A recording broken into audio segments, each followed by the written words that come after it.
Ladies and gentlemen, boys and girls, welcome to Sports Nonsense and Whiskey. First one of the new year, hanging with my guy, Pinky, Tuesday, January 4th. How you doing, my guy? I'm good, buddy. I am good.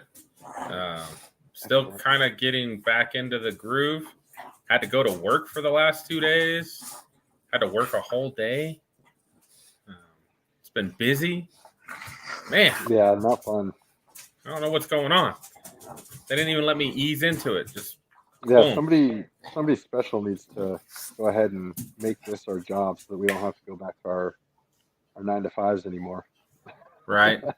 That would be that would be good.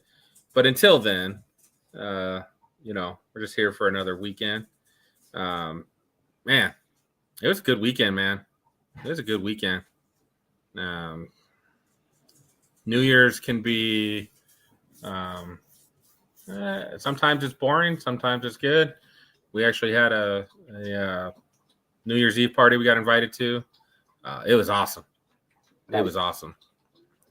Wife got a little. She drank a little bit much. She got a little free with the karaoke, and then Excellent.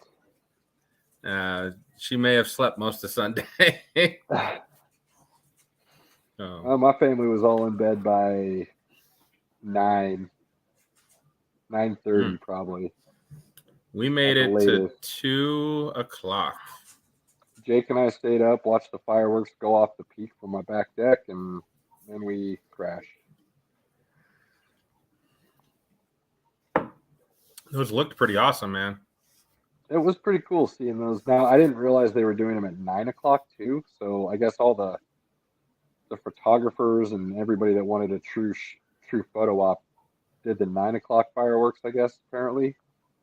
Um, but yeah, I got a little video on my phone. Watched the fireworks. They lasted about 10 minutes or so, which is pretty good. Um, Watched them go off the top of the peak, and there was a bit of a cloud cover, so they had kind of that halo glow around them at the same time. So it was pretty cool. Other than that, Right I on, didn't do brother. anything. Yeah, I mean, Fell pretty bad on the ice Friday night. Jacked up the right side of my body, and then fell again on the ice Monday while I was holding my son and landed flat on my back. Um, so yeah, I'm hurting pretty good right now. That was the extent of my weekend, man. that's no bueno at our age, buddy. No, That definitely is don't not. bounce like I used to. That's for sure. That is not good. You got to add a little bit more weight on you, like me. I can bounce back from a couple of those. Yeah, I did not bounce, um, and I already got back issues, so it's tender. Tender would be a good word. Hopefully, it starts loosening up here in the next couple of days. Maybe this will Uh, help. yeah, I don't think. Trying to think. I don't know if we talked about it last time. The wife and I watched Knives Out and Glass Onion, and she really enjoyed those. So that Yeah, was you were fun. saying she hadn't seen the first one. Yeah. So we watched that. She really liked that. Um, Anytime she puts her phone down while we're watching a movie, she enjoys it. Good, good, good, good. Otherwise, otherwise she's on the phone the whole time Can I go watch something in your room? for just a little bit. Kids go back to school tomorrow, buddy. Yeah. Mm-mm. Hmm. I'll take a school schedule though. Give me that any day. It's nice to get them out of the house for a couple hours. Wow, Dad. I'll Um, go 7:30 to 2:30, 5 days a week, and then get a bunch of extra holidays here and there and summers off. I'll take that schedule all day. they do a lot of extra work, unfortunately, that they don't. I don't think they get paid enough for. But We don't get paid I at definitely all. don't get paid what they deserve. I'm not talking about you. Talking about teachers. Teachers don't get paid what they deserve. Yes, I do. They have to put up with you and other kids all day. That's horrible. Well, it's not the kids that I'm worried about; it's the parents. That's the issue. It's the adults that are the problem. Open it.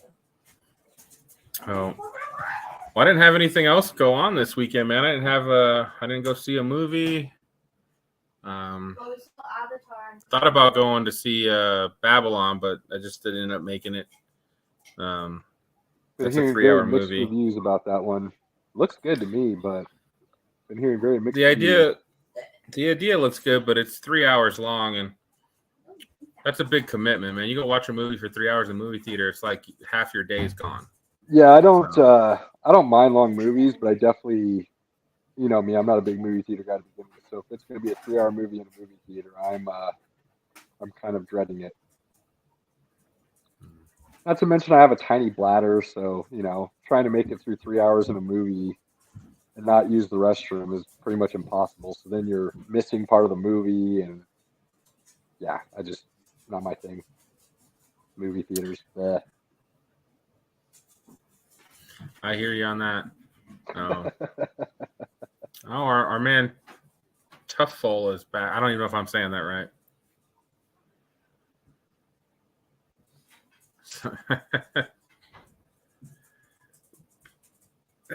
Yeah. Tuff is fine. Okay, I like Tuff. Tiff it is, good sir. Tiff. Yeah.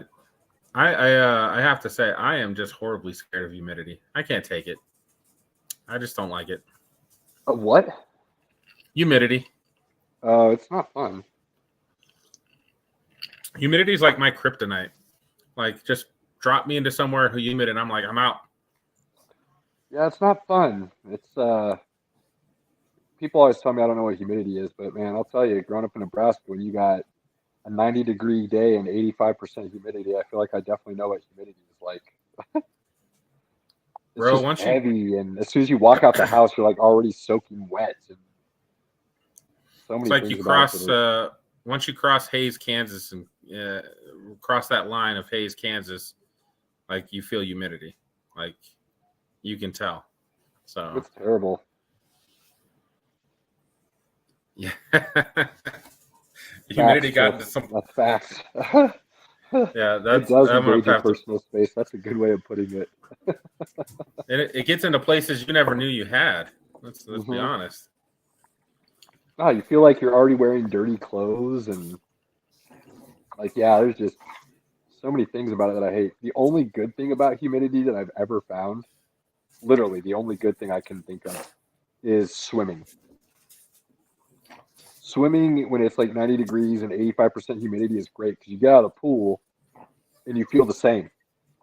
You know, Yeah, you're not cold, you're not hot. You're like, all right, cool, I'm just chilling. But other than that, it's terrible. Tiff, you from Colorado originally? Long time? Short time?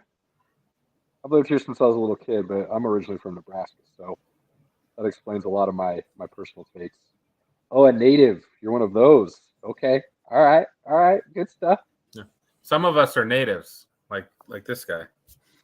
Some of you are. I've got 2 sons that are natives. I've got a sister that's a native. That's about it. My wife and I are both natives. Littleton, then Eaglewood. Now, see, this is what a native would hate. Because to me, granted, I've lived here since I was like 3, so I'm not technically a native, but I'm close enough. I still call that Denver. Yeah, It's not Littleton just and Denver. Inglewood. It's Denver. But we're also Colorado Springs, so we That's don't true. have that like Denver people do not know. like that. Denver people like you to separate them out. Now, Denver people if you're want to rep their talking- hood. you know, I would always say like North Denver or South Denver or West Denver or East Denver. So that will help a little bit, you know. But he's South Side. He's close enough to us. He knows. Yeah, Those the problem both with work. problem with Denver is Denver proper is actually very small. It's It's all basically the just the areas- downtown area. Yeah, all the areas around it are what actually make up Denver, but For sure. they all have, Westminster, Aurora, Cherry Creek, Littleton, Inglewood. What's the north side? Boulder There's- and not really Yeah, Boulder. Boulder, Boulder's kind of its own Lakewood. thing, but why am I drawing a blank on that north side stuff? Thornton, there we go. Westminster, Thornton, Nevada. Thank Thornton. you. Yeah. There you go. Thank you, Tiff. Appreciate you. See, this guy knows. That's that north side area. I played a lot of basketball and soccer up in that area and hated that drive. Because you're talking almost 2 hours from down here.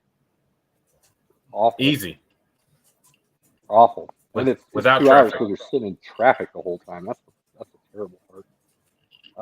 But yeah, I spent many a day in Denver, many a night downtown. Good times. 25 is not as bad now, Tough. They expanded it to 3 lanes from Castle Rock to Colorado Springs. So yeah, you can cruise right back up there again.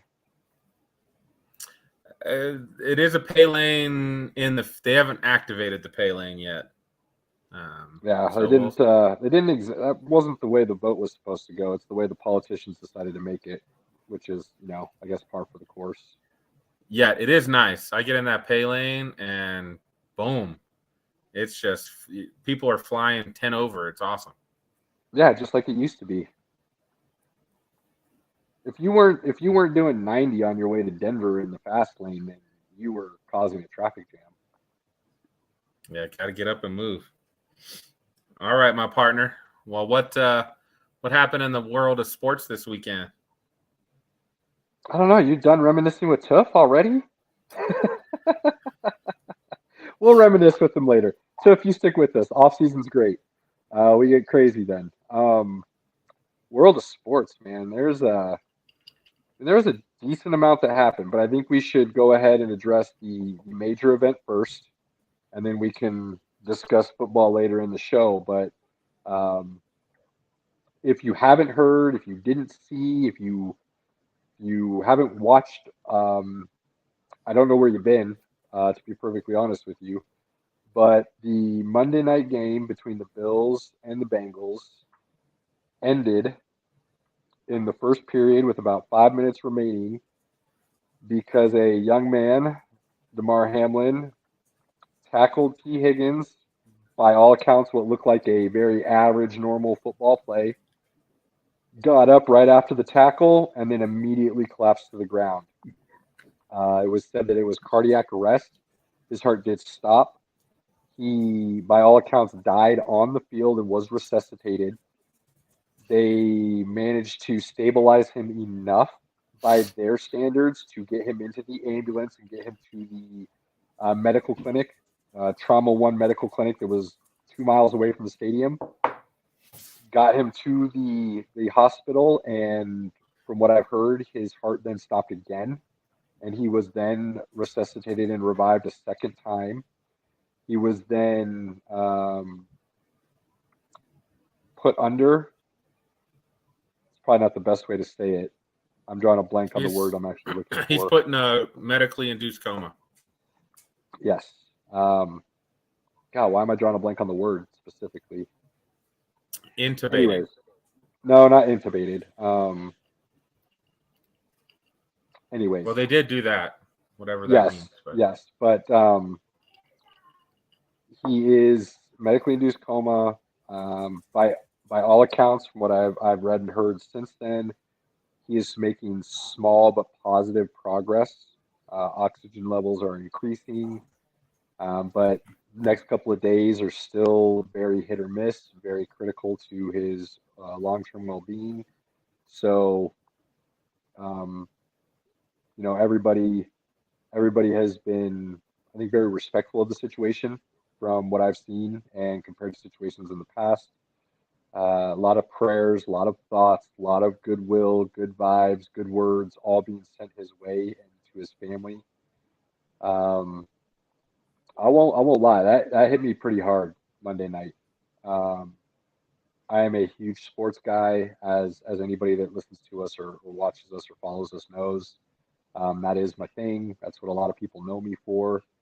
And to see somebody doing something they love like that and collapse and go down the way he did from what appeared to be a normal standard hit was scary. It was scary. And it definitely made me think, definitely kind of made me feel uneasy for the rest of the night, especially not knowing how he was or what was happening with him. sent a lot of messages to a lot of close people I know that I consider really good friends or family. Just letting them know I love them and I care about them. And it puts into perspective that this is a game. Yes, it's somebody's job and their livelihood, but it is a game in the long run. And when somebody's life comes into question, everything else can stop, and that can become the main focus, which was amazing. I did see one guy tweet about it, and I thought the guy made something that we don't really think about very often, but when this happened, there's almost no better place to have a medical emergency than a football field, because you literally have so many folks that are right there and ready to, provide as best care as they can. Absolutely. I've said that I don't even know how many times, and not with just this incident, but professional athletes, there's been guys who have collapsed on a basketball court from heart conditions and things of that nature. So an athlete collapsing is not something that I haven't seen before.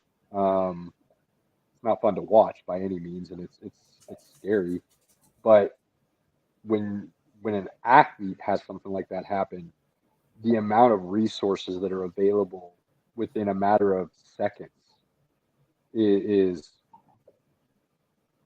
bar none to any other industry other than if it happened at a hospital. And even then, I don't know if a hospital would be able to react as quickly as a professional sports team medical staff does, because they're specifically there to do one thing and one thing only, and that's that. Whereas at a hospital, you got nurses and doctors and stuff doing all sorts of other things. So you would have to be able to get their attention and pull them away from what they're doing to be able to assist you. So it was lucky, in a sense, that it happened to him there.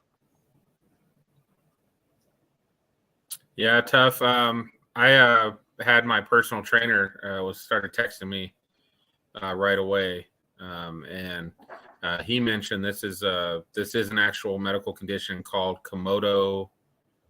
I might be saying that wrong. Komodo cordis. That's what it's how called. I've been pronouncing it. So yeah, by all means, tell the people what it is, Pinky.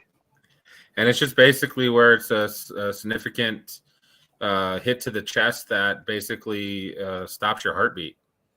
And yep, it can be. I did hear from Dan Patrick had a medical professional on there today, and they were talking about, they see this in baseball. Somebody gets hit in the chest with a baseball. Yep. It can do that. So yeah, and it's wild because it's within the rhythm of the heartbeat. So you got these little ebbs and flows, comes up, back down, little ebb and flow up, down, and the way the heart and the electrical signals for the heart wave goes, that hit, that impact to the chest has to be at a very specific point within that rhythm. And it's on an uptick of one of those rhythms, but there is a millisecond window for that to be a possibility. A millisecond. So it has to be at such a precise time and such a precise location within that heart rhythm that it is so incredibly rare for this to happen, to see this happen. So it's scary. It's eye-opening. I will say, if you haven't gotten a chance or you didn't see it yet, I would highly recommend going and watching Ryan Clark and what he had to say Monday night after the game was called on the Scott Van Pelt Sports Center. Go watch Ryan Clark. And then the following morning on Get Up with ESPN, go watch what Dominique Foxworth had to say. I think they both spoke very eloquently. I think they spoke very truthfully. And I think they spoke with a lot of experience, especially Ryan Clark from his health issues and Dominique Foxworth from his time as the president of the NFLPA. Both very well spoken, both very intelligent. I highly recommend you go watch those two men and what they had to say after the situation. And I think it would be very eye-opening for some people. But one thing I will say is and I've been this way the whole time. So anytime somebody speaks out against players wanting more money or things of that nature, I shut that stuff down. I don't want to hear it. I think it's crap talk. You don't like that they get paid that much? Then go be as good as them and get paid. You got billionaire owners versus millionaire players, and the amount of money the billionaire owners make compared to the players and the percentages and the differences, and it's ridiculous. I don't want to hear they chose this profession.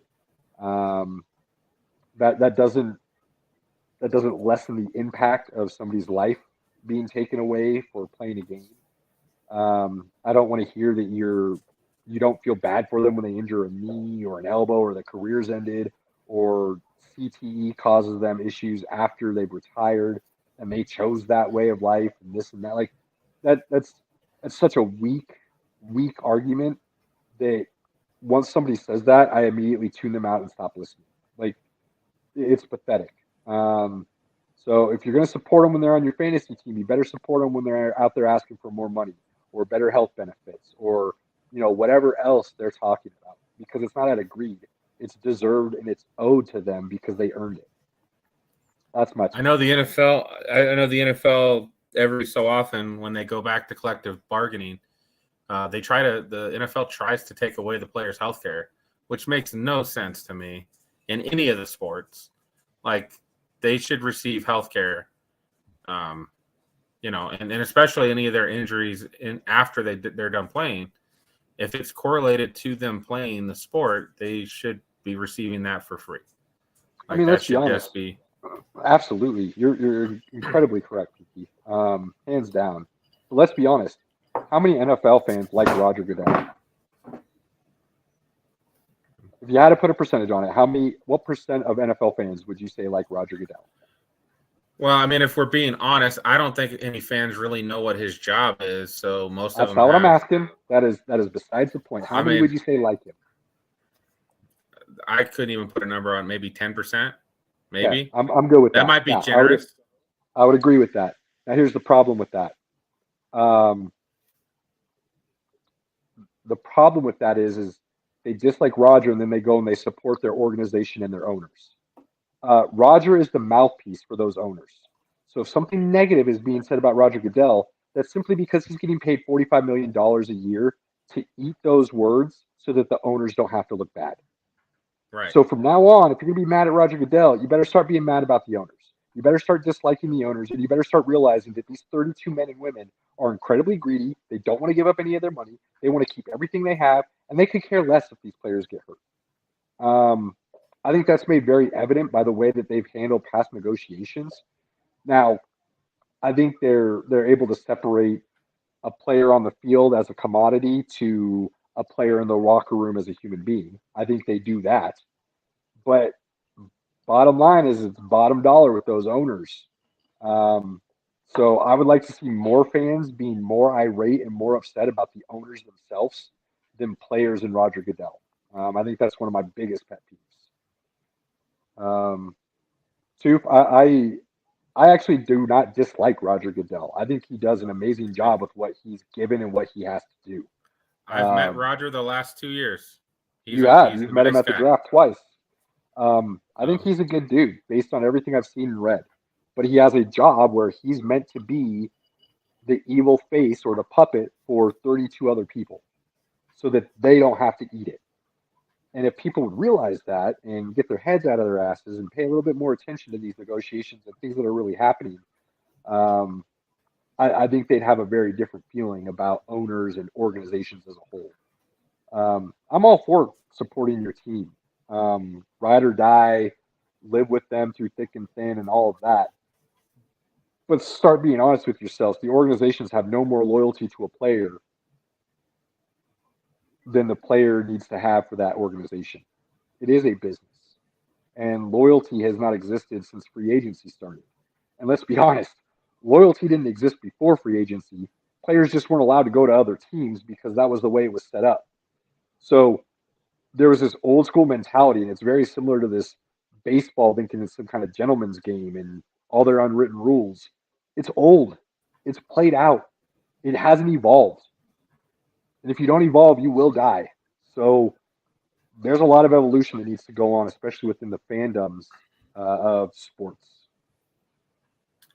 I mean, we just Toof, I will takes. say, sorry, Pinky, real quick. Toof made a comment here about Skip Bayless. I agree. I think his tweet was taken out of context. I think a lot of people don't know how to critically think anymore in today's society, and so they read it and were already ready to jump on Skip because of who he is and how he goes about delivering messages on a regular basis. I went back and read it. I had no problems with what he tweeted. Zero problems with what he tweeted. The players started ripping into him. I saw so many tweets from players that were just ripping into him. I was like, I don't think you guys got the full message of what he was saying. Shannon Sharp didn't like the tweets. Shannon Sharp actually asked him to take them down today. And Skip said he's not going to. He stands by his words. I don't think he should have to. I get how they can come off as insensitive. But that's not how I read them, and that's not how I took them. And on top of all of that, like, let's be honest. Anybody that was watching that game and watching what was happening was doing two things at the same time. They were praying for that young man and hoping he was going to be okay, and they were also sitting there going, dang, well, what happens with this game now? This affects so many things from reality and the NFL and football to fantasy football and everything else and gambling. And there were a lot of things that were affected by that. So there are two very different sides of that coin that people were trying to work through in their own mind.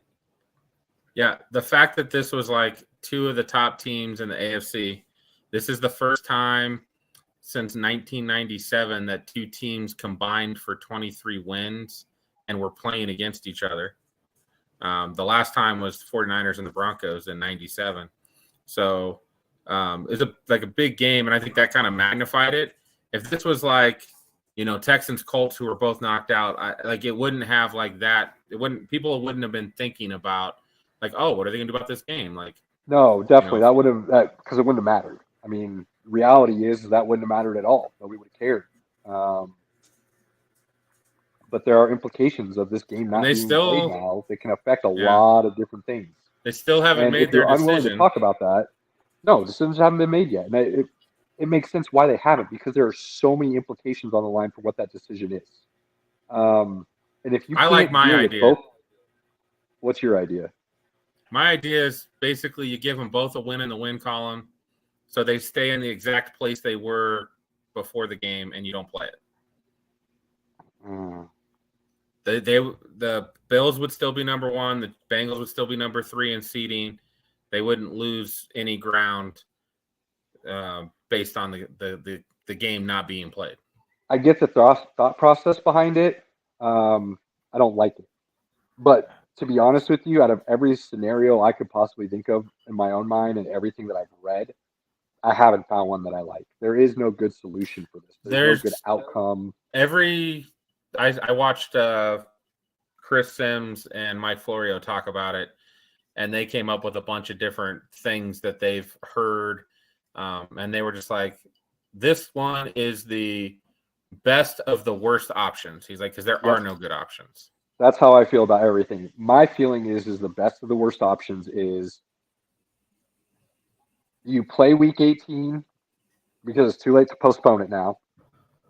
My original thought would have been you postpone week 18, you play this game this weekend as the only game, and then you just push everything a week back because you have that bye week built in after the AFC and NFC championship games. Yeah, and the only problem I have with that is that gives all these teams that really are just wanting to get the season over with have to wait another week to then go out. I could give a shit less about those teams. Win, and be, worth something. I could care less if you want to be done with the season because you have nothing left to play for.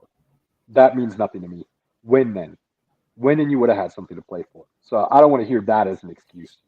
To me, the best solution, though, is to postpone week 18 and play that game this weekend, which you can no longer do. So then you would play week 18. You'd postpone the wild card week a week. And you'd play that game week 19 as the only game. And then you move forward from there. And you just don't have that bye week. So Florio said they've got one that was floated around where you play week 18 like normal. Week 19 is the NFC I saw card. that too. You play the with Bengals the and the Bills Bills. on like Saturday, and then you do the NFC wild cards on Sunday, and then the next week would be AFC wild cards, and then Right. everything would get back on track. I don't like that though because then I feel like it gives an advantage Well, to the NFC. the problem with that, technically, if the Eagles win this weekend, they would have 3 weeks off. That's a lot of time to not go play football. That also is an issue. So no, I don't like that because you're giving one conference an advantage over another, which I don't agree with. So I think you just play the one game, and I think the reason I feel like that is the best of the worst options is because there's so many implications on the line. Who's the number one seed in the AFC? The Bengals could be the number one seed. The Bills could be the number one seed. The Chiefs could be the number one seed, depending on how that game goes. It can decide the AFC North. The Bengals lose that, and then they lose again this week. They may not be AFC North champions. No, they've got the tiebreaker, so they can still lose to the Ravens, and it wouldn't matter. I thought I saw a scenario today where it did matter. I'm pretty sure what I had saw or what I had heard Florio and Sims talk about. Okay, well, The either Bengals way, have the tiebreaker, so there's a lot of implications. Who has the number one seed, which also then means who gets home games, who gets a bye. There's so many things that go into it. It's insane, and I don't think you can just not play the game because of all those implications. If the NFL really wants to be fair about it, they're gonna have to make up that game. I don't think they're going to. I honestly don't think the NFL is going to because the NFL hates adjusting their schedule. Absolutely hate adjusting their schedule and changing anything that they've already set in stone. So it will be interesting to see how this gets handled. The other big issue I have is the fact that, the Bills are being asked to play a game this weekend, and they still don't know how their teammate's doing. They still don't know if he's going to be okay. I mean, maybe this is the insensitive part of me, and Andy has this opinion. I mean, they've done all they can for him at this point. There's nothing else that they can do. And unfortunately, again, they still have jobs. This is their job. I agree with you. Now, here's the problem with that thought process, at least in my head. Now, let me first state that I am someone, and I've known this about myself for a very long time, and I know not everybody's like this. So by no means do I want to impose my will or my feelings on somebody else. I understand everybody handles grief and stress and disasters and bad situations differently. I am very good at compartmentalization. So no matter what's going on around me, I don't care how bad it is, I can put that in a little box.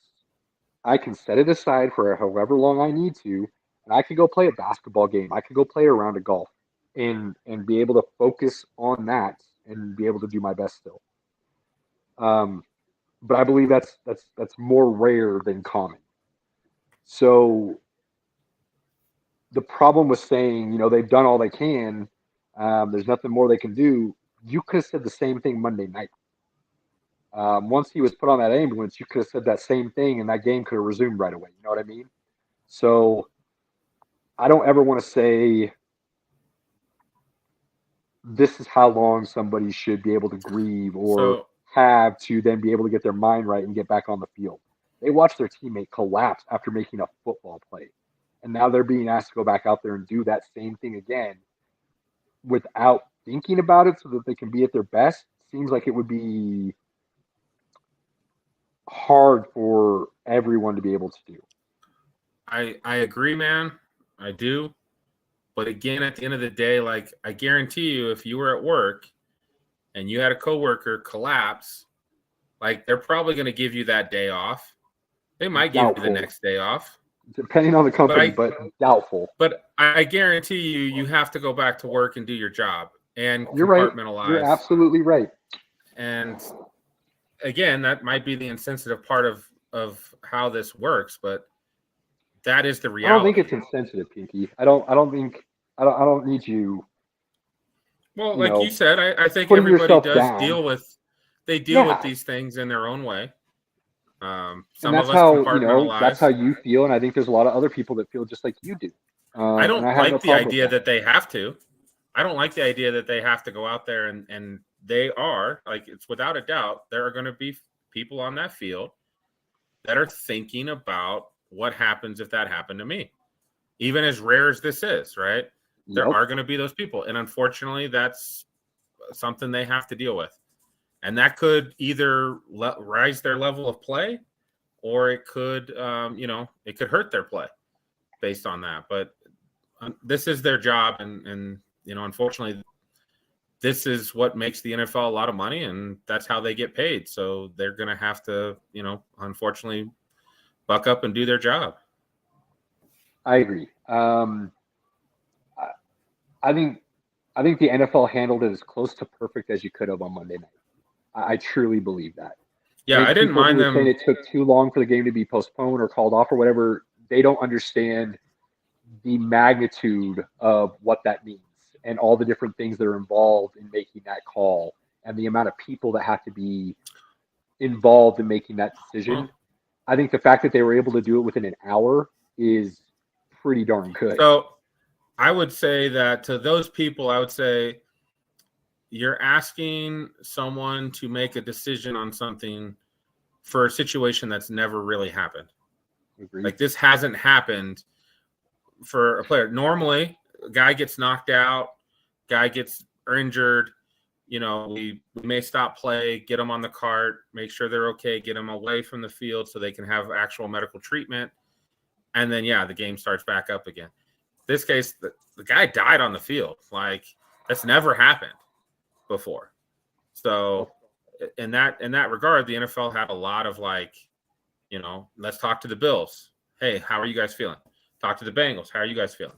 I'm sure both coaches came together and said, I don't think our guys want to play. I think our guys are done too. Let's just call it, right? And if both teams said no, we want to continue playing, they would have played. But I think they just had enough guys that probably, again, half the Bills players had tears in their eyes. They didn't tell us what was going on in the telecast. All we could look at is the players' faces and go, "Oh, damn, something's really like." When I thought really bad. I thought something that was absolutely incredible is the way the Bills team came out on the field, and some of the Bengals players came over as well, and they formed that human shield around Hamlin so that the cameras could not be on him. Right. I loved that. But the other thing that I also thought about as I'm sitting there thinking, well done, fellas, is, damn, that's got to be tough to watch. That's got to be really hard to sit there and see your teammate having CPR done to him and hearing people say he's not breathing, he's out. Right. He's lifeless. Or his heart is no longer beating. We need the defibrillator. Like, to be able to hear something like that, I've never been through something that extreme. So, I've been through some pretty intense situations a couple times in my life, but nothing to that extent. I can't imagine. We got a comment here. Our man Tuff put out this great comment about when the Rockies went to the World Series and they had 20 days off before playing. They got stomped. Yeah, I mean, when you're that hot, I mean, well, baseball especially, like, slightly off topic if we're going to go down the baseball road, but just, he makes a good point, though. That much time off and causing things like that, you can't have that with professional athletes. There are so many things that a professional athlete goes through to put themselves in a position to be where they are and be as great as they are. Momentum is real. Confidence is real. What do we see in preseason? What do we see the first couple of weeks of the NFL? It's usually sloppy football. You know what I mean? It's rare that you see really, really great football that first week or two of the season. You give somebody 3 weeks off in the end of the year going into the playoffs, that's not going to be good for anybody. All right, we got to get positive. We got to get back on a positive note here. I'm feeling a little down. So there's a lot of implications. I don't think they're playing the game. The main concern still and the main focus still, which is why the NFL hasn't made a decision, which I actually truly appreciate and I love, is whether or not Hamlin is going to make it. And I think once they have that answer, I think that's when they want to make the decision on whether or not the game's going to be made up. The problem is they only have, I mean, realistically, what, another 2 days to make that decision, or 2 days to wait and see if he's going to make a recovery or not before they're going to have to make a decision. So not only are these next 2 days going to be super critical for Hamlin and his life, to be perfectly honest with it, but it's also critical for the NFL and having to make a decision moving forward for all the other players involved in the NFL. Week 18 is Coop happening. said a great thing. The world cannot stop for one man. And I fully agree with that. And it won't stop for one man. But there's no reason that we can't pause and think about that one man for a moment. And I think that's kind of what everybody's doing right now. And we'll see what goes on. I mean, thankfully, we don't have a Thursday night football game to worry about. So there wasn't that. But, I mean, they already, in their press release, they just basically said that game will not be played this week. That's all. So week 18 is on, man. I just don't see them canceling exactly. it. They won't. And that's what I said. I would have preferred to see week 18 postponed and move forward from there. But that's not going to happen.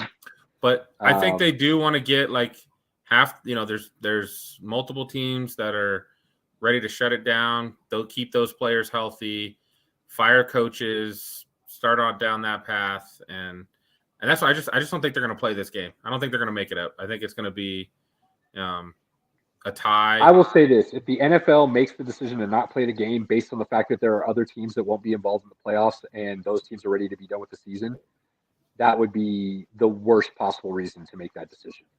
That would be a joke of a reason to make that choice. I mean, why? I mean, you're talking about half the NFL is like, just then cancel those games.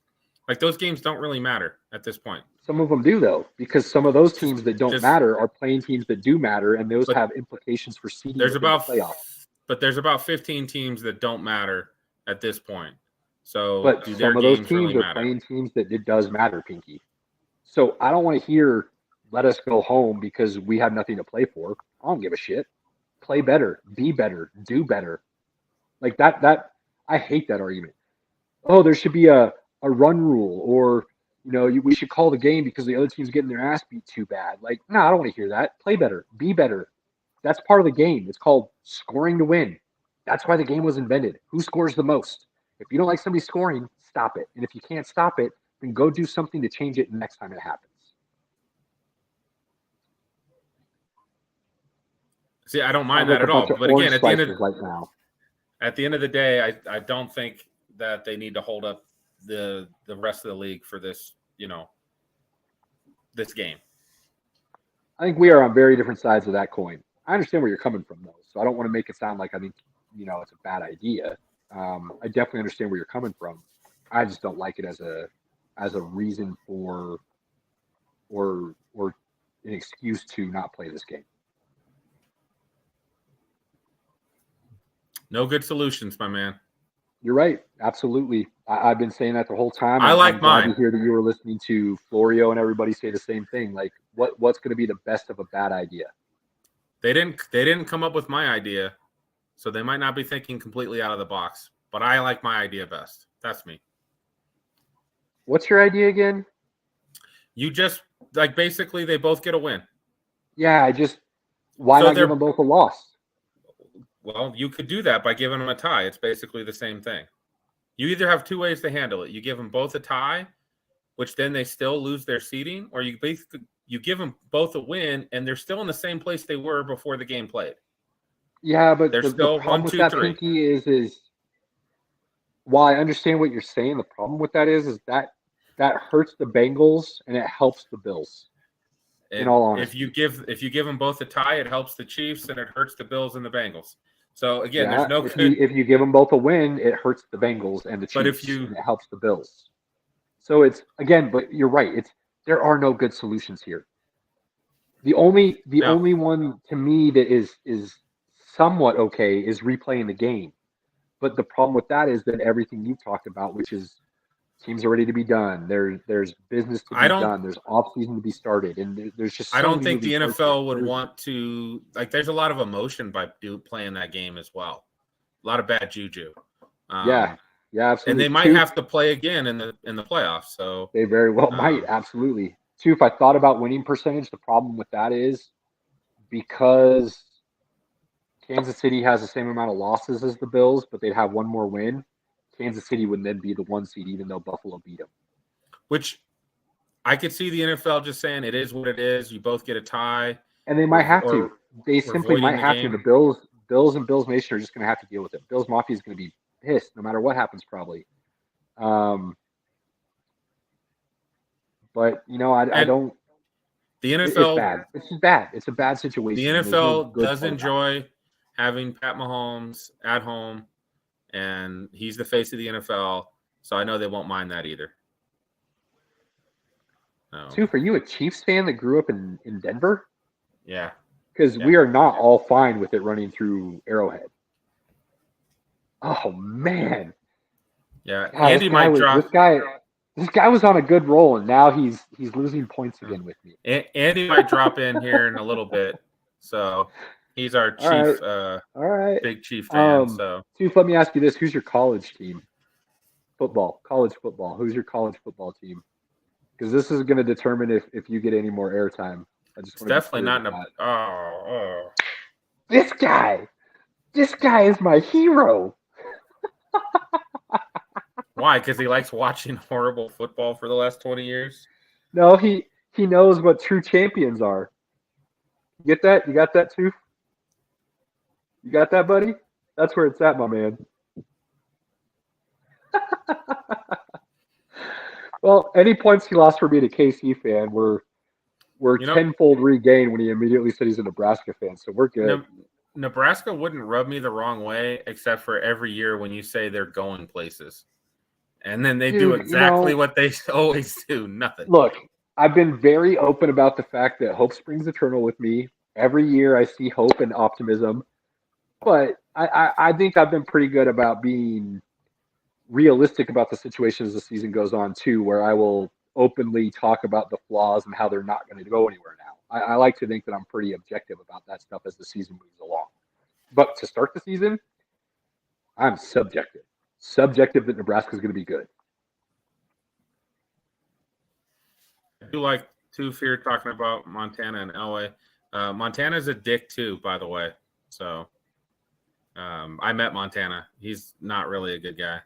No, at least he didn't put off that vibe. I know why people feel that way about Elway, and he definitely can be that way. But I had some decent interactions with him as a kid. Not like talking to or getting an autograph from, but growing up in the Monument Palmer Lake area, there's a local restaurant bar that he and some buddies would ride their bikes, their Harleys to in the off season. And so we got to kind of see him come into town, and he'd wave to the kids and stuff. It was kind of known that he came there to just hang out and be a normal guy, so nobody bugged him, nobody asked him for autographs. It was a small town. He would say hi and interact, but that was about most of it. So, I've never been one for autographs or meeting athletes just to meet them. I always have been the guy who, if I met someone like that, I wanted to have a conversation. And it wasn't just a conversation about, how good you are or the sport you play. It was just, to me, they're normal people. They always have been. They just do something better than I do it. And I'm sure there's things that I do better than some of them. And that's the way I always looked at it. So I've never idolized. I've never looked up to athletes, singers, famous people like that. Maybe that was my upbringing. Maybe my parents, kept me grounded and had me looking at things the right way. But I've never met an athlete that I thought was a douchebag or a dick or a mean person. I know there some of them are, just in general, percentage of people that are not good people, it's out there. But I think the stuff they have to deal with and the fact that people continuously bug them and don't leave them alone and hound them the way they do, I think that can cause people to be a little callous in certain situations and come off not like who they are. And I think if people would stop idolizing and treating these people like gods, then when they turned you off, you wouldn't think of them as a bad person. You know what I mean? There's that. But That's always been my 2 cents. Who never knows? meet your heroes. That is a true fact. You Well, may John Wayne probably was also a terrible racist, so probably not the best guy to take advice from.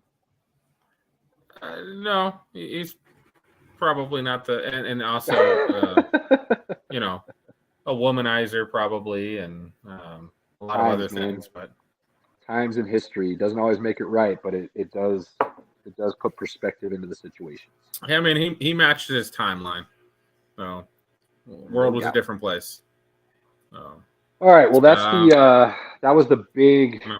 We went way too long on that, buddy. We got to move. No, there's a lot to talk about though, and I think that was kind of the way everybody handled the situation. Obviously, we're going to start talking about some sports now. But I think it had to be addressed. I think there's a lot of things to talk about. I think there's a lot of things worthwhile to talk about. We don't always address very serious topics on our podcast. We're not afraid to, though. No, by no means. I was going to say, we definitely talk about the issues that are going on, and we give our honest opinions and thoughts about it.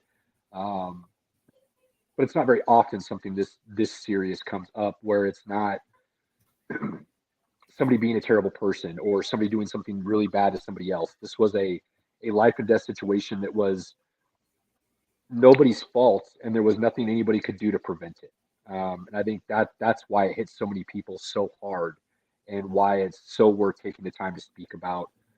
And the fact that there are so many other pieces involved with games and teams and seedings and playoffs and things of that nature.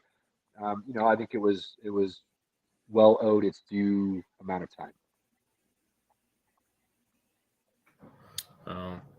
Let's talk about that college football playoff. I think that's a what good place to weekend. I as far as I can remember, this is the first time we've had good games in the semifinals. And not just good games, both of them were good games. Not just one of them, both of them. Started with Michigan TCU. Man, it kept looking like TCU was going to open it up and then just blow it out. And Michigan kept coming back and hanging in and coming back and hanging in and coming back and hanging in. But TCU held out in the end, and they won. I saw a stat that Michigan had not allowed. It was more than 25 points, I think, or more than 20, something like that, in a half in any game all season. They allowed that in both halves this game. So that just shows you how dominant TCU was for that game and the length of that game. As far as the Ohio State Michigan game or Ohio State Georgia game goes, there is no doubt in my mind that if Marvin Harrison Jr. doesn't take that hit and get a concussion and has to go out, Ohio State blows that game open and wins by at least 2 touchdowns. Georgia was getting run out of that building until Marvin Harrison Jr. went. I don't agree with you much, Caleb, but I will have to agree with you on that point because Marvin Harrison Jr. to me is the best wide receiver in college football. Dude, he was making Georgia look foolish. 5 catches, 105 yards, and a tud in the first half. Ohio State was going to win that game if Marvin Harrison doesn't go out. Not to mention they were missing their number 1 running back. They were missing their number 2 wide receiver. Ohio State almost beat Georgia, and Ohio State is missing 4 or 5 of their top key pieces, and they still almost beat Georgia. I hate OSU. I hate them. I hate Ohio State. Super happy they lost. There's only 2 teams I really root against. It's Ohio State and Alabama. So I'm super excited they lost. Well, Tiff, I'm in the same boat as you. I'm not going to be rooting for OSU openly anyways, being a big Nebraska guy. But I will say I was pulling for OSU to win that game for 2 reasons. One, I'm tired of the SEC bias. I hate it. I can't stand it. I think it's a joke. I think top to bottom, the SEC is weak as a whole. But they're so top heavy that everybody looks at them differently.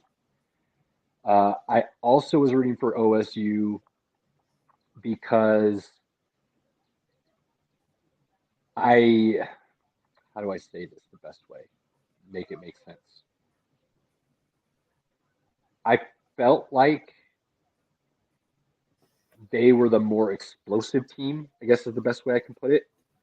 And I would much rather see the more explosive team than I would the safe okay team. But, if I'm going to be perfectly honest with you, I don't like Ohio State and I don't like Miami. And it's for the same reason for both of them. If they feel the need to put the in front of their name and make themselves the and the only one, which is an absolute joke and just angers me, you're already on my shit list. So Nebraska and Miami have a deep rivalry. And we are very well aware Not of that. anymore. Not anymore, bro. No, I mean it was late '80s, early '90s because they were playing the national championship games against each other. Well, Let's be technically honest. all the way up to 2001. Let's be honest. Nebraska and Miami doesn't have rivalries with anybody because you actually have to win games to have a rivalry. It helps. It definitely helps to have a rivalry that way. But if you're going to put a the in front of your name and then get it trademarked to be the Ohio State University or the U, like, talk about arrogance. Just stupid. Both of the, I mean, I'm not going to go down that road. I'm not going to talk about Nebraska right now. That's not what it's about. But yeah, it's not a root for them. But I was rooting for them over Georgia, and I think they win. I had one guy. They have their pieces. I had one guy tell me that he felt like the Ohio State kicker owed some people some money, so he had to miss that kick. Dude, the way he shanked that certainly looked like it.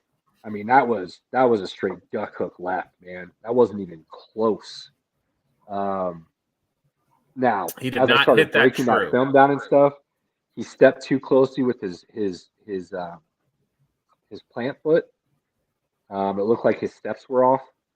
Didn't look like that plant foot got in the position it needed to for him to be able to come around on the kick. It looked like it got a little too close.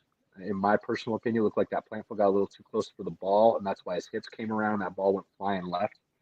I could be wrong, but that was kind of my take on it. I'm still pissed off that both of those games were on ESPN instead of on ABC. So I didn't get Why to couldn't you watch them on ESPN Plus? It wouldn't. It kept asking me to log into my provider. It wouldn't let me watch it, even when I wasn't on Wi-Fi. Really? Yeah. That's it was weird. it was a shame, but Monday we will have the national championship game. It will be Georgia and TCU. Georgia is looking to become only the 5th team in history to repeat. Let me see if I can remember them. Nebraska, Bama. Are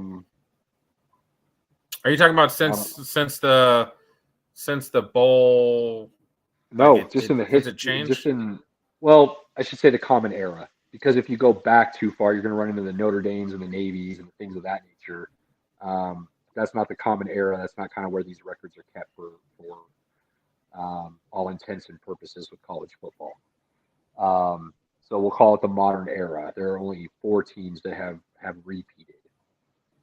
Talk, Pinky. I'll look it up because I can't remember the other 2 right now. The only other thing I had on this is I thought it was funny. There was a video going around of the Michigan quarterback's dad, and the tagline was like, "Watch him touching his, the quarterback's girlfriend's butt," and he literally touches her with like a finger, and like that was it. And I was like, "What are we all up in hands about?" It's not like he went up in there and got a big old hand of it.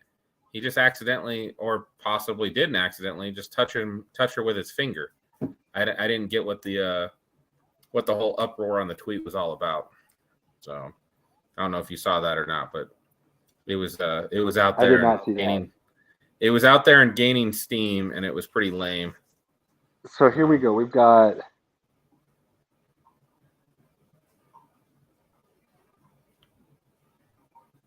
so these aren't modern era, but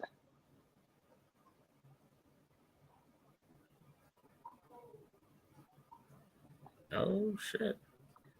Alabama, Nebraska, USC, Georgia could be another one, but they have to win, and I'm drawing a blank on the other one, so I apologize. And then if you go back to 1936 when the AP poll began, which some people like to use those records, but a lot of people say it's not Common Era. But Minnesota would have it, Navy would have it, Notre Dame, I believe, would be on there. So that adds a couple more. There's 8 teams total that have done it since 1936. But think about that. Since 1936, there's only been 8 teams to do it, which is pretty It's wild. not easy. No. So if Georgia could do it, it would be a big accomplishment for Kirby Smart and that program. But after watching both games, I do like TCU to win because I think their offense is more explosive. And I said it before and I'll say it again. I don't think Georgia's defense is all that this year. I think they're solid, but I don't think they're great. And a lot of people are trying to put them still as a great defense, and I just don't see that. Especially based on what I watched with Ohio State almost running through them with their 4th, 5th, and 6th strings at running back and wide receiver. The other thing I will say is after watching this weekend, CJ Stroud is the best quarterback in the country. And if he does not go number 1, I don't know what the hell NFL executives I like his game a little bit more than I like than Bryce Young's. I agree with you on that. So, cheers, sir. Cheers. So again, we might not always agree, but no, we don't. agree on but that. when we do, I'll tell you what, buddy. So that's the college football world, and button up, buckle up. So Monday's going to be very interesting. Okay, so as we start talking a little bit about the NFL, I'm going to start this with something I don't do very often. Caleb, you were right about something. Oh God. Which one of my things that came out of my mouth am I right about? Green Bay is making the playoffs.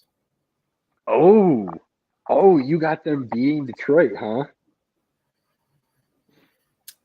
If they keep letting Jair Alexander hold the way he's holding, absolutely. Like you watch the replays from that game. Justin Jefferson doesn't do anything because that dude was getting mugged all game. And they didn't call shit. I've always said from a very young age playing sports, you play as physical as the refs are allowing you to play. And you test those boundaries early to find out where they are so that you know where you're at the rest of the game. I don't know if how they're many going to let people you bump and grab, you bump and grab. I don't know how many people watched Sauce Gardner this year. Sauce Gardner grabs a lot. But they let him do it. They didn't call it. So, hey, And again, the philosophy of the Seattle Seahawks during the late Legion of Boom, they held a lot. The Patriots. Well, let's be honest. Like you could call a holding penalty on an offensive lineman every play in the NFL if you wanted to, right? Absolutely. I mean, that's kind of always the going saying. So you got to find that line, and once you find that line, you run with it. And you make that your normal, and then that's going to make it a lot harder for those refs to change their minds on the way they're calling it. Well, refs don't want to throw a flag on every play. Absolutely not. And they definitely don't throw it that often. So the Packers just beat the brakes off the Vikings. Like the score says 41-17, but it was like 38-3 at one point. So it was bad. It was real bad. All right. So good on you, Caleb. You called it, and sometimes that hurts, but I don't want too much credit because I did waver a little bit. There was that one week where I was like, I don't think they can come back. And then right after that, the next week, I was like, nope, they're going to run the table now. No, so we were putting some dirt on their grave. We were. I did. I threw a shovel on there with everybody else. I won't lie, but then I went back and grabbed it and tried to pull my dirt off. So I think they're gonna make some noise. I think people are gonna be. I will definitely throw some shade at Josh McDaniels any chance I get. I just don't like that guy. But fuck, man, Stidham played well against one of the best defenses in the league. He didn't just play well, dude. He made it look like what everybody believes Derek Carr is. And I shouldn't say everybody, but you know what I mean. People like to throw dirt on Derek Carr and talk about how he's not that good and he's barely average and this and that. Stidham sure made it seem that way. Well, what I saw from Stidham that I have not seen from Carr this year, I feel like Carr changed every way he played because he only has eyes for Devontae Adams. It sure looked that way. Stidham I just mean, hit I the open honestly guy. thought at the beginning of the season, I thought for sure, and granted, injuries played a large reason why they didn't have good seasons. But I thought Devontae Adams was going to have a subpar year by Devontae Adams standards, and Renfro and Waller were going to blow up. Right. Now, Renfro and Waller were out a majority of the season with injuries, so they never really got to fully see what that was going to look like. So it's hard to say. But you are right, Pinky. He definitely had 90% eyes for his guy, no doubt about it. Yeah, I mean that's absolutely true. I mean, as a guy coming in, you didn't really have a lot of tape on him, didn't know his tendencies. All true, but he looks good. And again, I'm not out there like Stidham should start next year for the Raiders. Like I'm not going that far, but I thought he played within the offense the way the offense should be run versus. Well, I mean, that's kind of he should have. I mean, he should have had at least a decent game because he spent how many years in that system in New England. So none of this was new to him. None of this is unfamiliar. I'm curious what the Raiders are going to do. I really am. It's not that Tom easy Brady. to replace a pretty good quarterback. Tom Brady. That would be fun. Tom Brady's going to be a Raider next year. I'll guarantee it. Tom Brady is a Raider next year, and he'll sign a 2-year deal. Okay. I have no doubt in my mind that that's what's going to happen. He's going to have to take a little bit less money, but I don't think Brady cares about money. He doesn't really have to, but I mean, I would say that Caleb's. If he's going to be out there, buddy, I think he's at least 7. I think you're at least 70% right. He was going to be out there before he went to Tampa, and for whatever reason, Gruden didn't want him. I'm convinced that that's where he originally wanted to be. I mean, too. Let's be honest. Is the AFC West really that good? It's hit and miss. I think the Broncos' issues are going to be long term. Unfortunately, I think the Raiders can turn it around next year if they really wanted to. Welcome back, Andy. Pleasure to have you, buddy. Oh, thank you. Guy. Sorry, it's on my phone, so I'm trying to make this the best I can here. Hey. Yeah, Chief, you'll like this guy because he's a Chiefs fan. He's a buddy of ours, so we put up with it. Yeah. Look, nobody's perfect. Okay, it's fine. So, I think Brady with the Raiders would be fun. So I'm all for it. That's happening. That is okay. That is my scenario. That is happening. Let's see. I'm trying to see what else we had from the weekend. You're missing on something still that I thought is what you were going to give me credit for being correct on. Justin Fields was MVP. My guy's not even playing this weekend. Any guy that has more rushing attempts than completions, I'm not going to go that far. Not his fault, but I digress. I'm not going to go there. It was a playoff prediction. Team. It was a playoff prediction that I had picked before the season started. Oh, you're talking about Jacksonville. Probably the dumbest thing that's ever come out of my mouth. Well, it hasn't come true yet, so I'm not going to give in. But if they do win, I will definitely eat those words.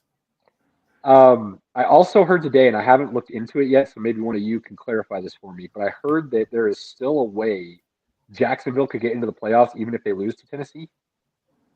Is that correct? Is that a possibility? Technically, I think there is because they also have the same record as the Steelers, and the Steelers have a possibility to make it in. So it come down to all these crazy tiebreakers. So that's probably true. It just depends on how unlikely it is. Not that it matters. I can't see Jacksonville losing to Josh Dobbs. the way they're playing with confidence. They are hitting on all cylinders right now. I How about that see running them back they have? losing. What's that running back's name with Jacksonville? The Clemson guy, right? What's Yeah, I that think guy's it's, name again? He's pretty good, Pinky. Etienne. Yeah. I know I'm saying it wrong on purpose. ETN. I feel They like I still said have something about him at one point. something Something You about said he he was was probably pretty gonna be good. kind of good. Yeah.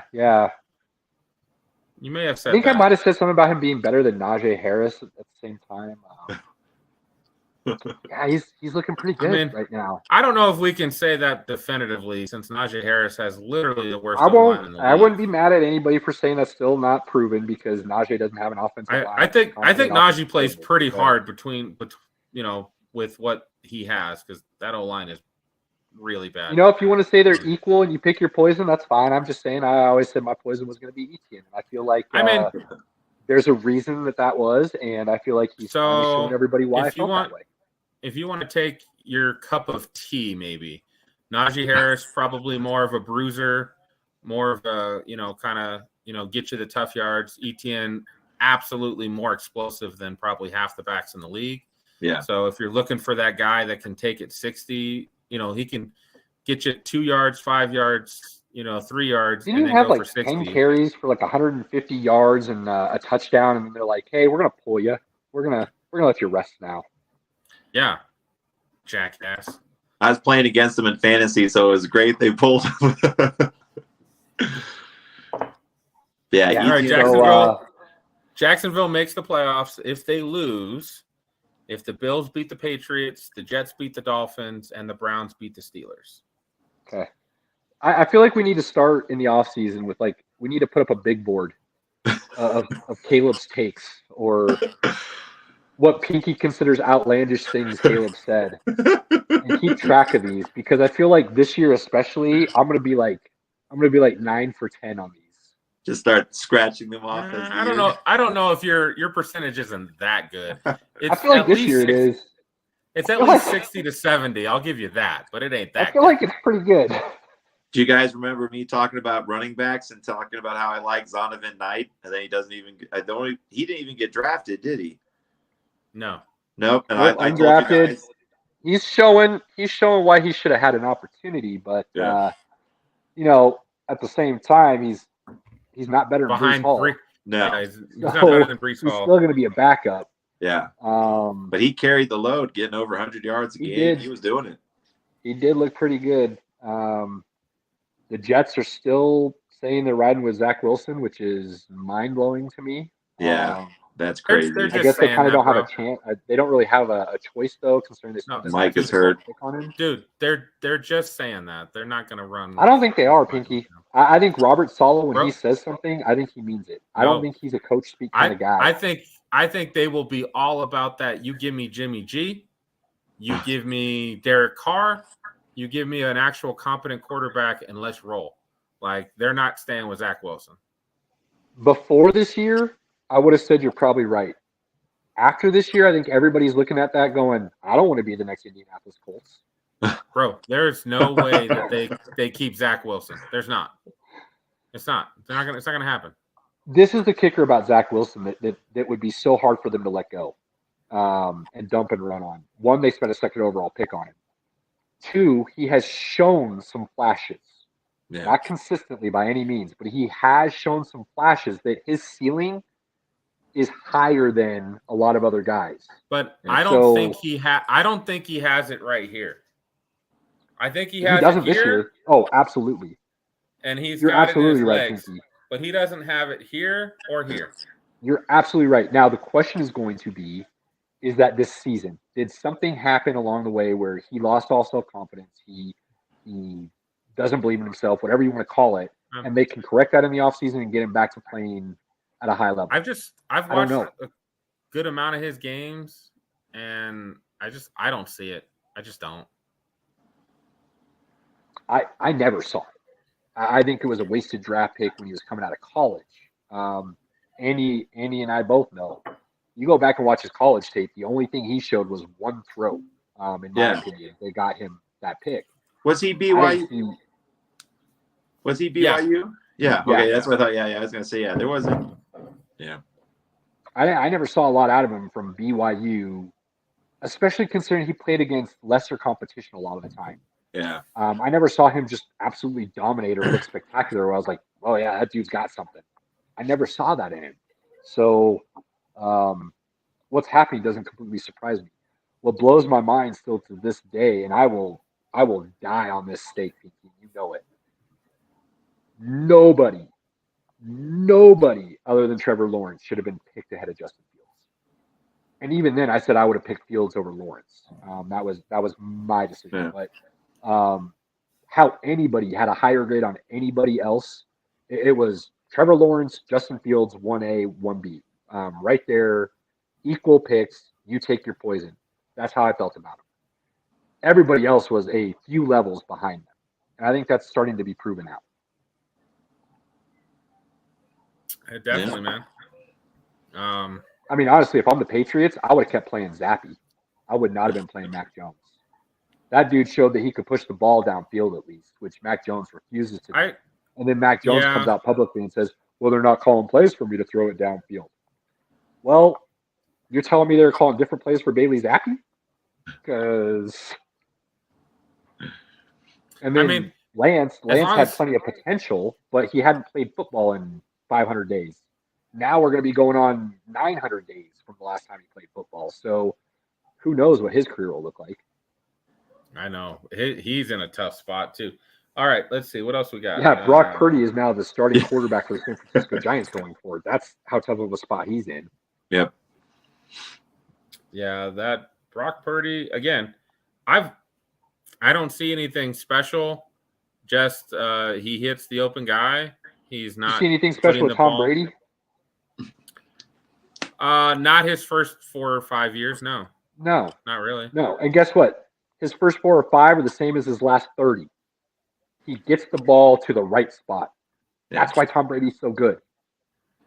Brock Purdy gets the ball to the right spot. Like, kind of hard to go away from somebody that's doing that for you. Intelligence can go a long way when combating skill, and that's tough. Yeah, it can. Because Malik And Willis Purdy has looks like he's crazy got- skill. Purdy's got just a little bit more athleticism than Jimmy G. You know what I mean? So it'd be kind of hard to go into training camp and convince people that Trey Lance beat out Brock Purdy for that job. That would be interesting. Here's a crazy scenario. Think about this. What if Love, Lance, and Wilson all get dropped by their teams? Everybody just eats their crow, deals with the mistake, admits it, and just releases all 3 of them. Do Packers any win. of them get picked up? Oh, his backups? Yeah. They'll all get picked up. They'll all get a Sure. second chance. Sure. Yeah. So now the next question would be, obviously, I would agree. They would all get picked up somewhere. The next question is, do any of them, after being picked up, then succeed in their quote unquote new start? No. Well, it's just like I mean- the Chiefs getting Chad Henne. He's never I supposed think- to take over. I think Trey Lance could probably play in that Baltimore offense. Okay. But that's I don't know very if he would stay specific. healthy enough, but I feel like Right. he could play in that system because he could run. Well, that might be something He's Baltimore needs to physical. look at, because right now it doesn't look like Lamar Jackson's coming back. Or at least he doesn't want to. Good time. Gotta go to sleep. Good night. Man. Good night.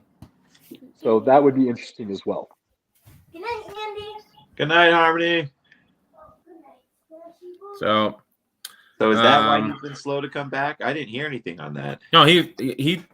I don't. Was it his ACL or what did he tear? He tore something. With Lance? No, Yeah. Jackson. No. Oh no, that's talking about. Oh, Jackson had an MCL. Yeah, but isn't he supposed to come back this It's season? or is sprained. he It's out? not torn or anything.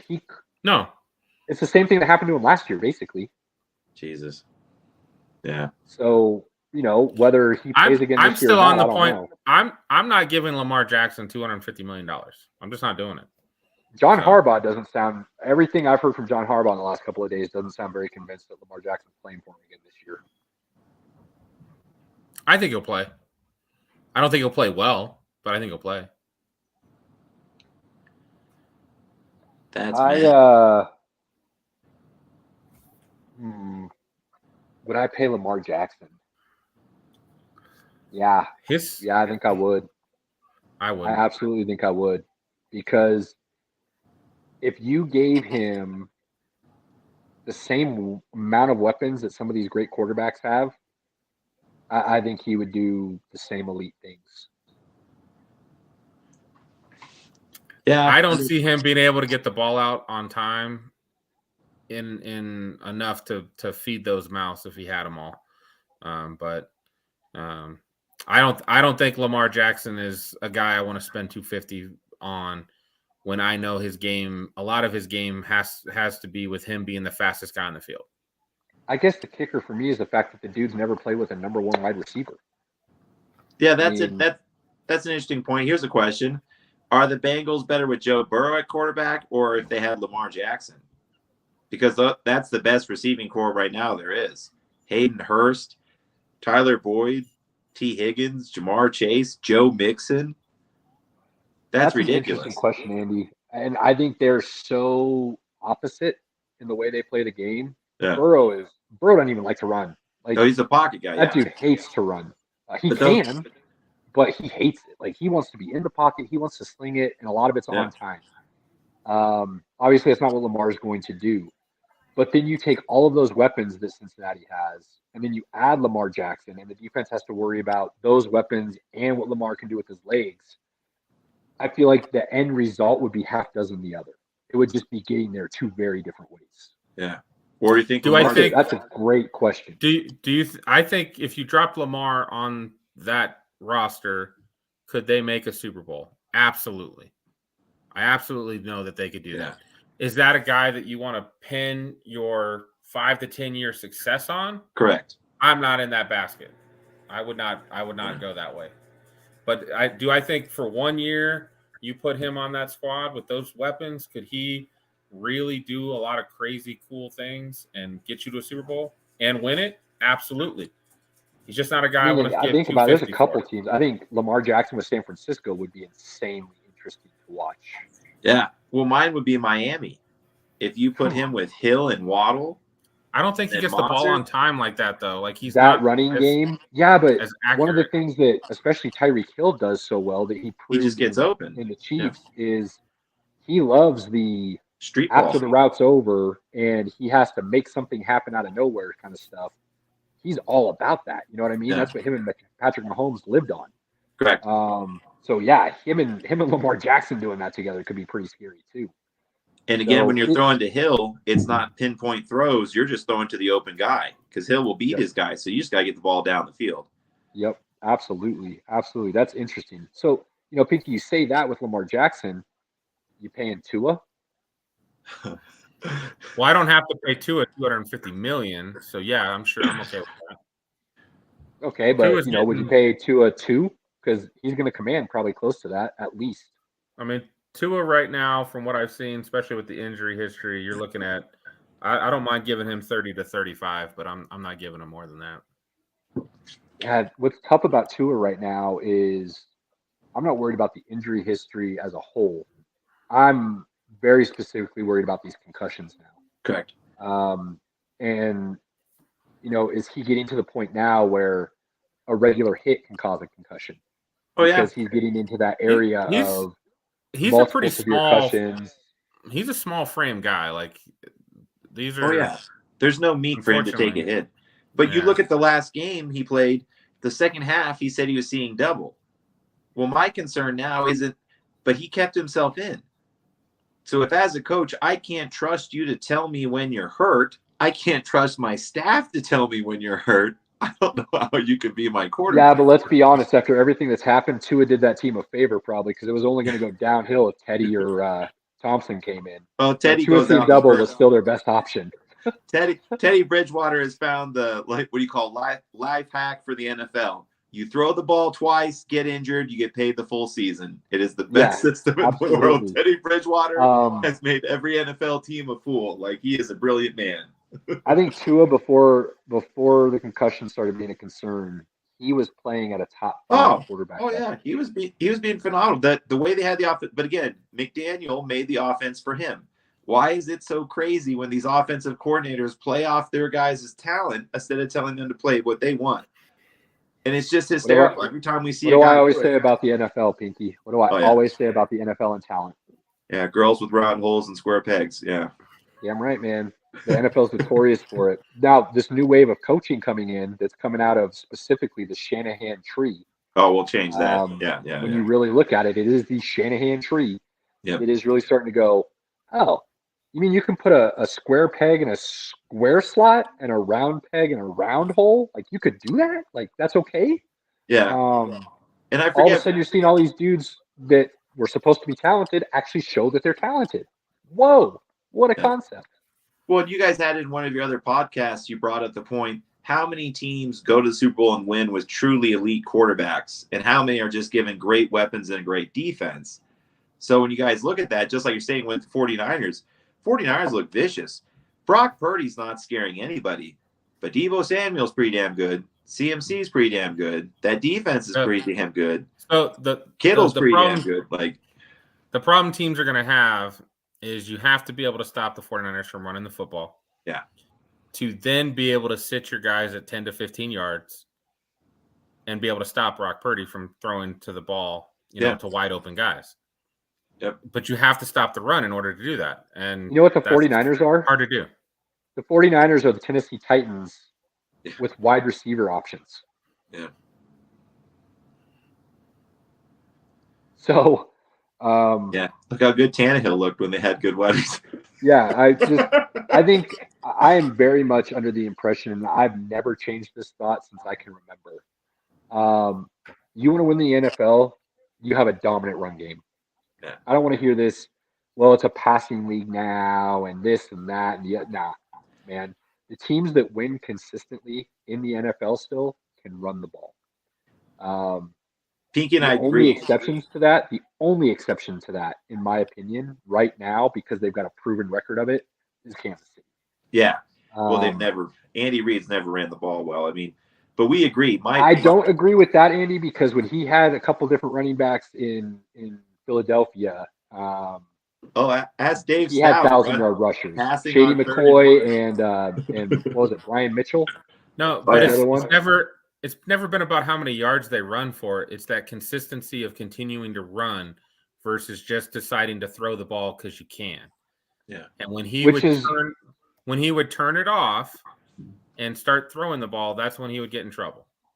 Yeah. He had Brian Westbrook and he had LaShawn McCoy, who were fantastic running backs. Yeah. But Kansas City has won a Super Bowl without running the ball. So I will give credit where credit's due, but they are the exception to the rule, not the rule.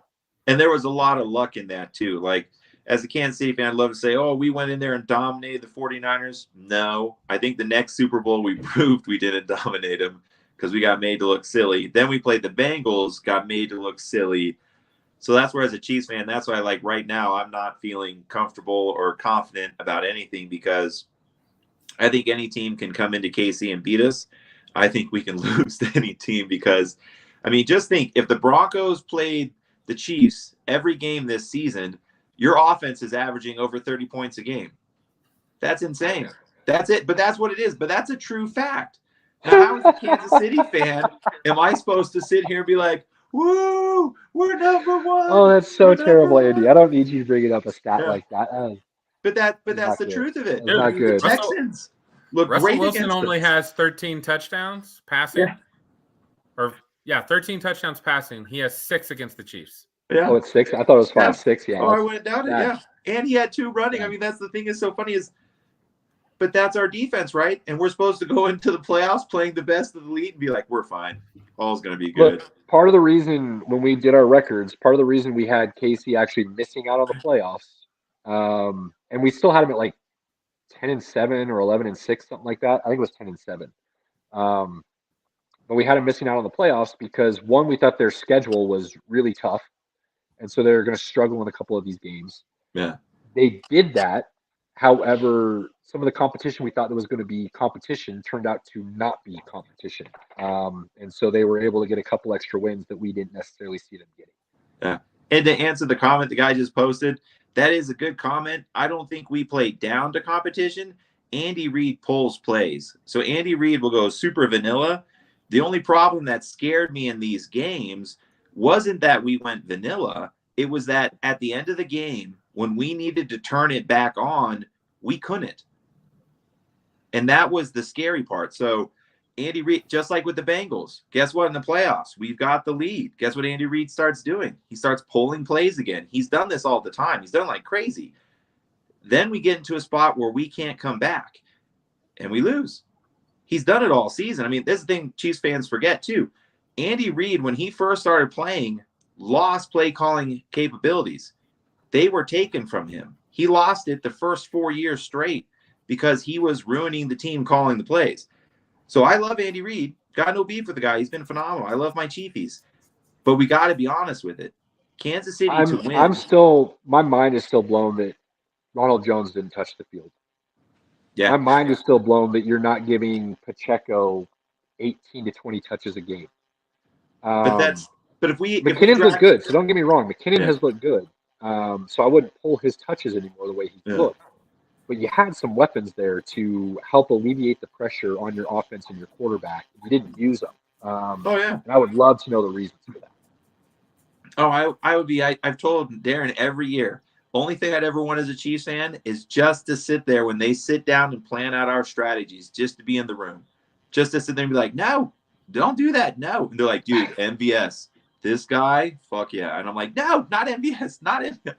But like how many guys we've passed on and let go, and we still can't draft a backup tight end to save our lives. But the Broncos, they draft their tight ends and let them go. Some spot stuff. Yeah. So Gray could be a good backup for you guys. I'm more interested to see what if Kadarius Toney can get healthy, him and Juju. Oh yeah. With Kelsey, that could be a very dangerous combination. Oh, but that's the thing. How many times is Juju even getting targeted a game? His targets have dropped. Yeah, I don't know how the Chiefs watched any film of MVS and went, let me give that guy a 3-year contract. Like, that dude has never looked good in Green Bay, ever. Yeah. Oh, I disagree. I think he looks great for 2 to 3 throws a game. I think he just always falls down. For the ones he catches. You just don't pay somebody what they paid him for 2 to 3 throws a game. Yeah. Sammy Watkins was that. But yeah. Well, that's pretty much what the Chiefs did. Green Bay and Kansas City probably got together and they're like, hey, I'll tell you what. We're not doing great with MVS. You're having some issues with Sammy. Let's just switch. Let's just trade. It'll be fine. Let's just trade. Everything will be good. Aaron Rodgers is like, I'm cool as long as I get Randall Cobb. Because I don't care. I'll throw it to anybody. Done deal. All right. So I think I'm pretty done with week 17. And I think there's only a couple things from week 18 we need to discuss in the next 11 minutes. Okay. We got to cap it at 11 minutes. I got some things I got to get done. Hit me, Pinky. So, hit me. Well, let's go. I think a pretty big game. Eagles-Giants. I don't think the Giants have anything to play for because I don't think they can improve their position. No, but they can keep playing with. They're playing with confidence right now, so there is that. It's not just Eagles, that; it's an NFC rivalry, NFC East rivalry, and the Giants have a culture, a history of wanting to do everything they can to ruin somebody's day, whether it's regular season or not. And I think that was proven back in what was that 2009 with the Patriots. Final game of the season, Patriots wanted to stay undefeated. Giants said, we don't want you to stay undefeated. That game ended it was 35-31 or something like that. Yeah, it was very close. Yeah, so the Giants aren't going to lay down. Philly's going to have to go out and win this game if they want the number 1 seed in the division. If the Giants actually play, I am taking this line. It's the Eagles by 14 is the line right now. I'll take the Giants in 14 points, no doubt. Okay. Jalen's supposed to be back. That's what I'm hearing. I'm hearing Jalen's playing this weekend. I just don't think. I think the Giants are playing at a better level than they have in the past. I think the Giants in 14 points is good. So it's not a bad take, and Toof is right. The percentages state that it's something like 63% of the time the team will cover that spread if it's a double digit spread. It's like 63% of the time the team will cover the spread, so it's worth betting on that. And I don't know though in this situation. So I could see Philly blowing them out. Eagles need this game though. They really do. Eagles do, but here's why I think that spread could hold true. Because while the Giants will want to start the game to ruin Philly's day, if they're down by 10 or so at halftime, I could see Daboll easily pulling Jones and Barkley and resting them.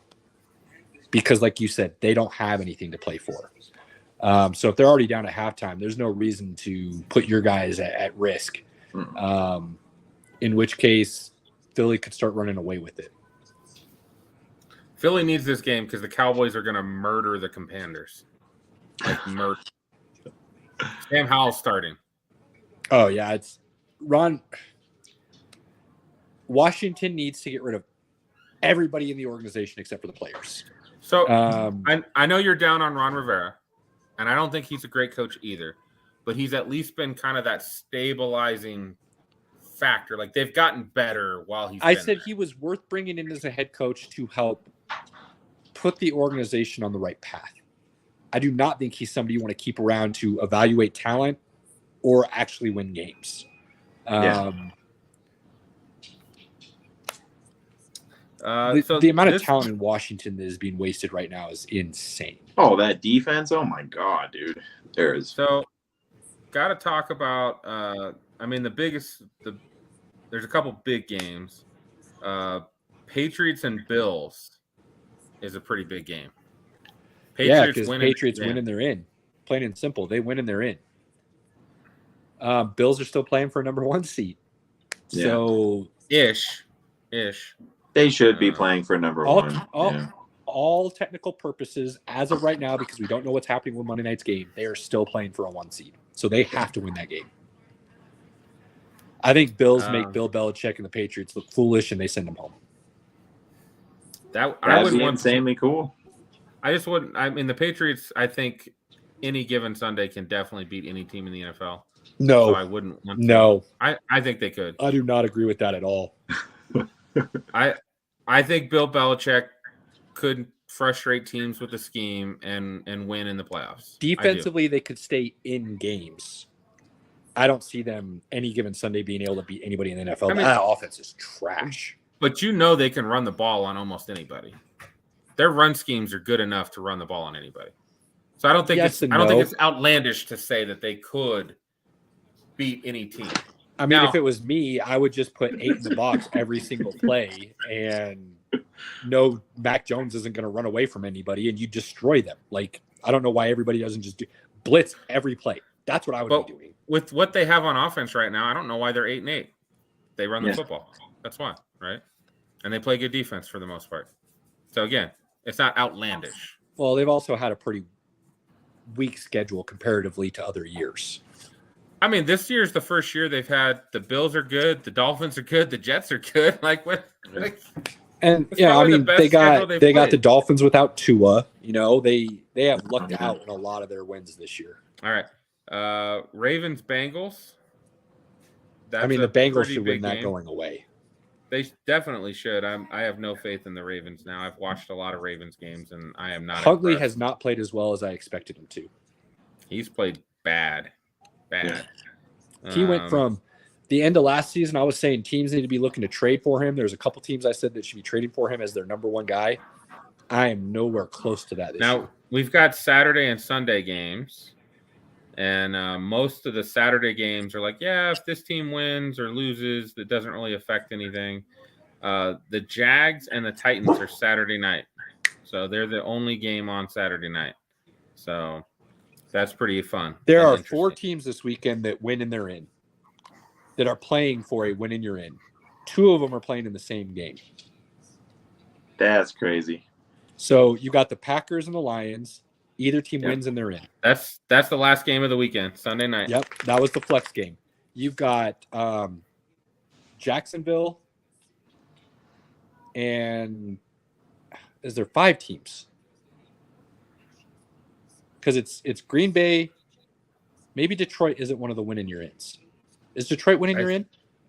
They are Yeah, in. so Detroit's Okay. in. But isn't that also true for Jacksonville, Tennessee, and the Patriots? So Jacksonville is winning their in. Tennessee is winning their in. Jacksonville can still get in if the Patriots, the Steelers, and the Dolphins lose. But if the Patriots win, are they in? The do they Patriots need will help? get that 7 seed if they win. If they win, they're in, or they need a help. They need to win and some help. The to it. Pats have their own destiny. If they So there's win, 5 they teams beat the then that Bills, are they're winning in. Yeah. Okay. Yeah. Okay.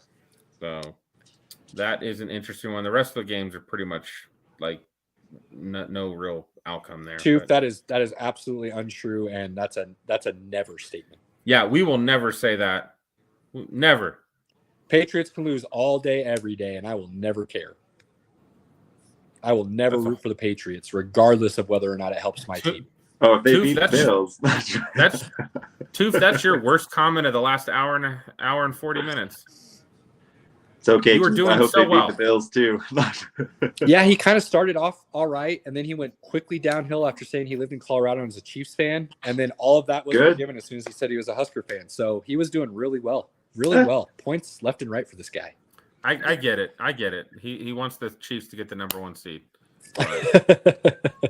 We need it, man. We desperately need it. Andy, I think you're right though. If you guys don't have home field, you are screwed this year. I would love to say with home field, I think gives us the best chance. I mean, Like- let's be honest, guys. We know without a doubt it's going to be I feel pretty confident. It's Cincinnati, Buffalo, KC. 2 of those teams will be in the AFC Championship game. Yeah. I'm going to say no. I'll give you one of them, and then there's going to be a surprise team as the other one. Not going to happen. Someone knocks out the Bengals, I will put them on the Christmas card list, and they will be there because the Bengals just smack the Chiefs every time they play us. So Oh, That would be goodness, that's awesome. hilarious. I agree. Just like Pinky said, statistically, I think that's proven fact. Somebody will take out the Bengals before they play the Chiefs. But no, the problem, like I said, the I don't Chiefs, I don't see the Jags or Titans beating one of those teams. I don't I see don't the see- Titans only because they're missing their quarterback, but I could see Jacksonville upsetting somebody easily. I don't see the Chargers beating one of those teams. I do. Chargers again. I mean, besides Chargers the have the Chiefs Chargers, beat if the coach just calls the timeout and lets Everett take a breath. yeah, that team's getting healthy at the right time. They Still have Bosa no back. defense, bro. Well, They still have Bosa no just got defense. back. Khalil Mack just came back. They finally started getting pieces. Toof, that would be incredible. And I would love it. The NFL would hate it because that Look, would be the worst look. rated Super Bowl probably in the history of the Super Bowl, but I would love it. We know for a fact that will not happen, just based on the NFL will not allow it to happen. They'll have refs in that AFC or NFC championship game just throwing flags like this is not going to happen. That is possible, Pinky. There's But just no way. but let's be honest, that only happens in the NBA. Look, the best outcome, the NFL already knows. The best outcome is we want the Cowboys or the Bucks in the NFC or even the Packers. They really don't want the Eagles, but if the Eagles get there, fine. They want one of those 3 teams. And then on the AFC, you've already got it. It's Chiefs, Bills, Bengals. You Oh, got it. dude, the NFL's dream matchup is a 92 Super Bowl redo. Or 93 Cowboys Bills, baby. That's what the NFL would love to see this year. That would be ratings through the roof. Yeah, I think the Bills would fucking murder him, but I don't. I do. All depends which Josh Allen you get, man. If you're gonna get the guy throwing his helmet and kicking his O lineman, or if you're gonna get the guy stepping in throws. Cowboys defense is all about being able to get to the quarterback, and if Josh Allen's running the ball, which he would be in the Super Bowl, I just don't think they would have it. I just don't think they'd the Bills murder him. defense is that good, and the Bills don't have a run game. So The that's Bills things defense that, is good that enough. It's not Dallas great, could though. exploit. The Bills defense is not great by any means, but I think they would curb stomp them. All right, Pinky. Final thoughts, my guy. Hey, last NFL week. They're not going to go another week. So yeah, it's the last week of the NFL season. Enjoy it. I'm interested to see what happens for Black Monday. Sucks to see people lose their jobs. It really does. But it's always that like starting point of, okay, now we're starting something new. So, Andy, give me some final thoughts, sir. Final thoughts jumping in here. We just want to see it get back to it, man. I want to see the NFL get back to being awesome again. The thing that happened last week was kind of goofy. So it'd be awesome to see us just get back to watching some great games, guys. I'm excited for it. No matter what happens, no matter who it is, just see everybody go out there and ball out. I'd love for Kansas City to beat the Bills for Hamlin. That'd be awesome. I'd love that. So, yeah, we'll see, man. I just want to see good games. I just want to get back to playing ball. Surprise head coaching fire to me would be Mike McCarthy. For Peyton, since you guys are going for Harbaugh? Jerry Jones ain't paying that price. Jerry Jones. He does love Sean Payton, though. Multiple firsts for Sean Payton. I don't think any team should give up multiple firsts for Sean Payton. I would not be surprised if Sean McVay stepped away. I don't think he'll get fired, but I would not be surprised if he stepped away. Take a year off or 2 years? He might be done completely. Honestly, the way the guy talks, he wants to start a family. He's all about making that money in the studio, and he's got his Super Bowl. So it wouldn't surprise me at all to see him walk away knowing that team's not going to get any better for the next couple of years. That would be my surprise. Final thoughts for me. I think he'd give it another year. Maybe. While Stafford's still there, I think he'd give it another year. My final thought is just simply that I want to see Hamlin make a full recovery. I want to finally get that news that says he is out of the ICU and he is breathing on his own. We say it every week. It's how we end the show every week since we started. But it feels to ring a little more true this week. Spend that time with your loved ones, your family, your friends. Let them know you care. Don't be scared to tell them you love them, that you care about them, that you're there for them. And see what happens this week. There's going to be a lot of interesting storylines coming next week that we'll be able to discuss. Love you, fellas. We're out. Peace.